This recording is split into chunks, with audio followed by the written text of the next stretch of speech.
When matter and antimatter touch, they don't burn, they don't explode like standard chemistry, they simply disappear. The process is absolute. According to Einstein's most famous equation, the mass of both substances is converted entirely into pure radiant energy. This efficiency makes antimatter incredibly dangerous. A microscopic amount could release a destructive yield comparable to a nuclear weapon. This substance exists as a hidden mirror version of our reality, a cosmic opposite capable of erasing everything we know. In the 1920s, physicists were struggling to unite relativity and quantum mechanics into a single framework that could describe particles moving near the speed of light.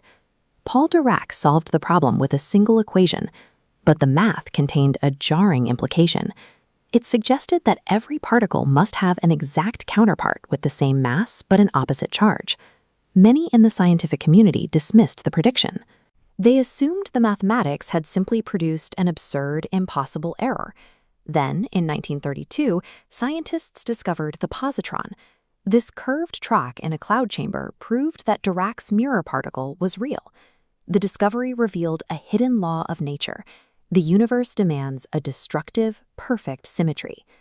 Today, researchers use massive particle accelerators to smash atoms together at near light speed, generating microscopic quantities of antimatter. This creates a containment paradox. Because it annihilates on contact with normal matter, antimatter can never touch the physical walls of any container. Facilities like CERN solve this by suspending the particles inside intense magnetic traps and total vacuums, keeping them isolated from our world. The difficulty is immense. At current rates, producing just 1 gram of antimatter would cost trillions of dollars. Researchers invest these resources because antimatter provides the evidence needed to solve the greatest paradox of our existence. To understand that paradox, we have to look back to the moment the universe was born.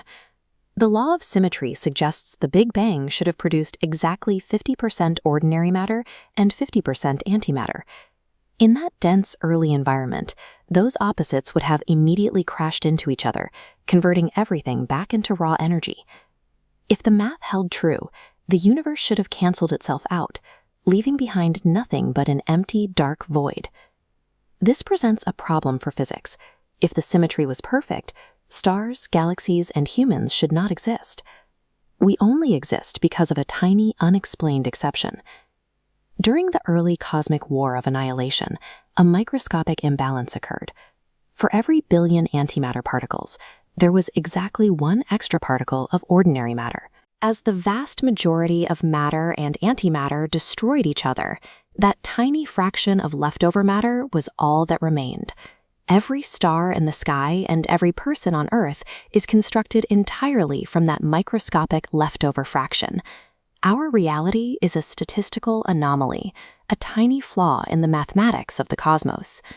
Scientists are still searching the depths of space, looking for isolated regions where antimatter might have survived. There is a theoretical possibility that entire anti-stars or anti-galaxies are lurking out in the dark. It is a reminder that existence is remarkably fragile. Every ordinary atom still carries the potential for total destruction.